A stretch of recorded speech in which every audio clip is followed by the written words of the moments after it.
Hey, it's Sarah with Loaves and Dishes, and today I'm going to show you how to make this super simple lemon curd. Before we get into today's video, be sure to subscribe to our channel and click the bell icon so that you'll be notified when we upload. So, lemon curd is really simple to make. It's basically egg yolks, sugar, lemon, and butter. Those are like the big major components. So, in my bowl, I'm going to put in 4 whole eggs and 2 egg yolks. One of my eggs just busted in the carton. I barely touched it. It just fell apart. Anyway, so basically a lemon curd is sweet and lemony. It's really kind of tart. It's really great for desserts. You'll see in another video coming up, I'm going to try to make some lemon curd, like thumbprint crinkle cookies. They didn't turn out exactly how I wanted, but the cookies tasted really, really good. So even though they didn't look the way I wanted, I'm probably still going to post that video. But that's why I was making this lemon curd.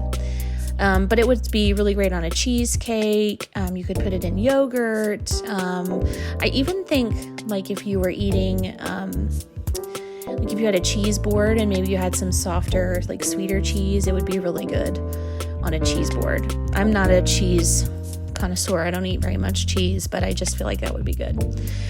So anyway, so I got my egg yolks in there and my eggs, and then I added a cup of sugar, and I'm just whisking this, and then I'm going to set it aside.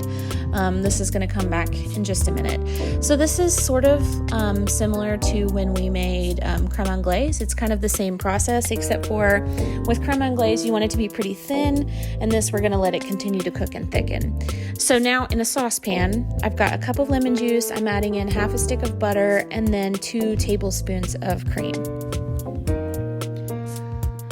And that's not actually cream, it's oat milk. I forgot to get cream at the store, but the oat milk worked just fine. So maybe you could omit the cream if you wanted to. So then I'm just whisking that, and we're going to let this come to like a light simmer. Like we just kind of want it warm enough that it, you know, is warm, kind of. So now I am like very quickly whisking, and I left this at regular speed, and I'm very slowly adding in my eggs to my lemon mixture. And I'm trying really hard not to like cook the eggs so that I have like little pieces of scrambled egg.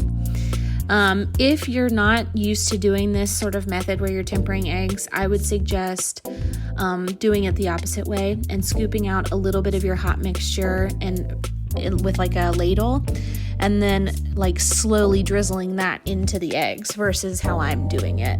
The only reason I did it this way is because this is something that I'm comfortable with. I've done this a lot.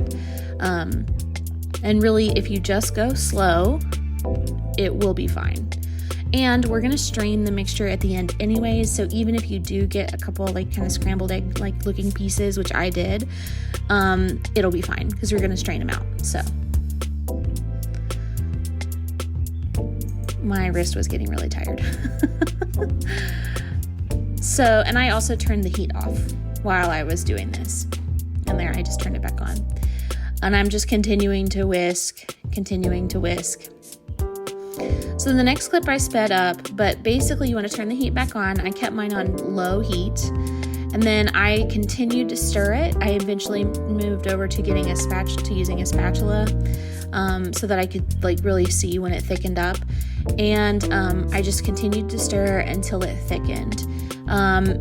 And I took it off when it was still, it was like kind of, it wasn't thick like how you imagine lemon curd being thick, but I knew that when I took it off the heat, it was going to continue to thicken as it cooled. So you want to take it off a little bit before you would think you might need to.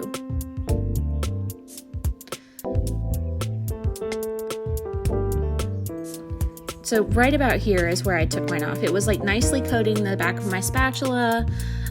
So then I ran it through my strainer to strain out the little pieces of egg that just didn't quite work out. And even if you felt like you did this perfectly and like you didn't get any of like these eggy pieces, I would still recommend straining it, just because then it's going to be extra smooth.